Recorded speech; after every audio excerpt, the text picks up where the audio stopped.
जेनजीले we need Balen भन्थे, अब हामी भन्छौँ where is your Balen. I am also asking where is Balen भनेर। बालेनलाई भेटाउन सक्नु भएको छैन अहिलेसम्म? छैन। तपाईँ जेनजीको आन्दोलन सुरुवातको दिन मिराज ढुङ्गानाहरूसँग हुनुहुन्थ्यो, योजना तपाईँहरू बनाउनु भयो। हजुर। असली जेनजी तपाईँको शुभ नाम? काशिफ खान। काशिफ खान। हजुर। के थियो त्यति बेलाको योजना? यही विध्वंस गर्ने थियो तपाईँहरूको जेनजीको? थिएन। हामीले चाहिँ पहिला फर्स्ट दिनदेखि नै होइन पिस प्रोटेस्ट गर्ने भनेर हामी सबैजनाको योजना थियो होइन। तर पनि लाइक अब मिराज दाई चाहिँ केही कारणवश आउन सक्नु भएन। तर त्यसलाई जसले पनि लिडरसिप लिइरहेको थियो नि, त्यो मान्छेले चाहिँ जसरी भोलि प्रोटेस्ट हुँदैछ भनेर कुरा फैलाइरहेको थियो, त्यसरी नै उसले भोलि के गर्नुपर्छ पर्दैन भनेर त्यो कुरा उसले फैलाएन।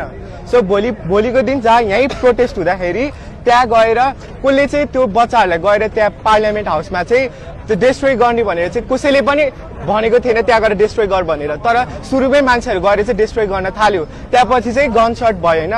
सो गन सटको पछाडि पनि जुन गन सटहरू भयो होइन, त्यो गन सट पनि नेपालको प्रहरीलाई चाहिँ त्यस्तो विधि ट्रेनिङ चाहिँ छैन। त्यो गन सट जुन तरिकाले भयो त्यो चाहिँ एकदम विधि छानबिन हुनुपर्छ होइन त्यसको चाहिँ। अनि म चाहिँ त्यही भन्छु। तपाईँ जसरी आन्दोलन माइती घरबाट गर्नुभयो, हुँदै बानेश्वर जानुभयो, हजुर। त्यसपछि त तपाईँहरू त हेर्नुहोस् त त्यो सदनको संसद भवनको माथि जानुभयो, वाल माथि जानुभयो, इटाले हान्नुभयो, त्यस पश्चातमा प्रहरी बाध्य भएको हो गन हान्न। हो त्यही म त्यही भन्छु होइन। अब जस्तै म जेनजी हो भने म फेरि आफू जतिखेर नि सही भनेर भन्दिनँ नि त। भने त मैले होइन लाइक हिजोको दिन अगाडिदेखि नै यो गर्नुपर्छ पर्दैन भनेर प्रचार प्रसार भएन।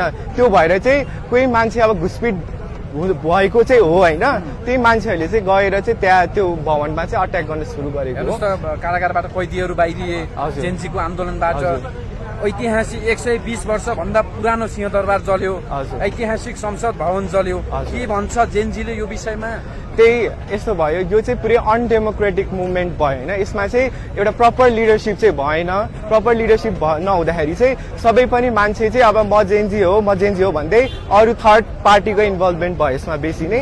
हामी जेनजीको कुनै पनि इन्टेन्सन चाहिँ थिएन त्यहाँ गएर तोडफोड गर्ने। यो दुःखद नै हो। हजुर एकदम। अब यसलाई पुनर्निर्माण गर्न तपाईँहरूको कस्तो खालको संलग्नता रहन्छ? त्यही अब चाहिँ हामी पुरै अब म पनि सोसियल मिडिया इन्फ्लुएन्सर हो होइन फर्स्टली। सो हामीले चाहिँ अब हामीले नै भत्काएपछि हामीले नै बनाउनु पर्ने भन्ने अभियान चाहिँ चलाएको छ। तपाईँ के भन्नुहुन्छ? अन्तरिम सरकार गठन भइसकेको छ, सुशीला कार्कीको मन्त्रीमण्डल गठन भइराखेको छ विस्तार। यसमा जेनजी सन्तुष्ट छ कि छैन? छ, एक हिसाबसम्म चाहिँ छ।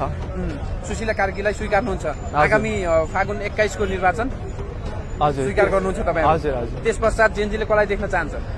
त्यस पश्चात चाहिँ अब जसको चाहिँ एकदम त्यो सोसियल मिडियामा क्रेज भएको मान्छे चाहिँ होइन त होइन। एउटा हिसाबले अब सोसियल मिडियामा आई लभ यु भनेर चल्छ देश? चल्दैन नि होइन। त्यसरी त चल्ने भएको भए त उहाँलाई पनि हामीले एउटा लिस्टमा ल्याउँथ्यौँ नि त इन्ट्रिम गभर्मेन्ट बनाउने भनेर।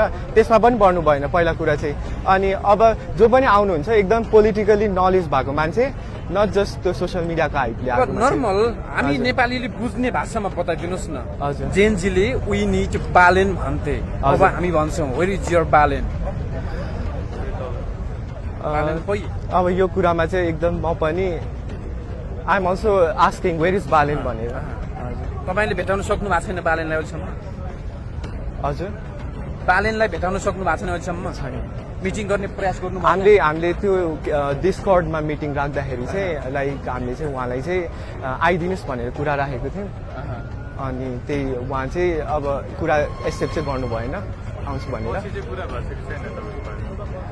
त्यहाँपछि नै आउनु भएन उहाँ चाहिँ। हामीले त्यो डिस्कर्डमा मिटिङ हुँदाखेरि नै तपाईँको यहाँ प्रस्ताव आइरहेको छ, तपाईँ किन फ्रन्ट लाइनमा नआउनु भन्दाखेरि चाहिँ उहाँले कल पनि रिसिभ गर्नु भएन। तर उहाँको अब स्ट्याटसहरू चाहिँ आइरहेको थियो त्यहाँपछि। बालेनले जेनजीलाई धोका दिए त्यसमा?